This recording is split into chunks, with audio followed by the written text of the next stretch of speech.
mamaya. Nag-iipon lang daw siya ng lakas ng loob, okay lang?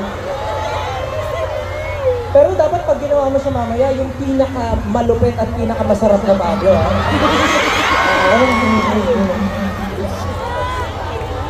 Gold, silver, and bronze, narinig niyo ba yun? Gagawin niya mamaya, pero yung pinaka-malupit at pinaka-juicy na Pablo. Gusto niyo ba yun? Nakasan niyo naman!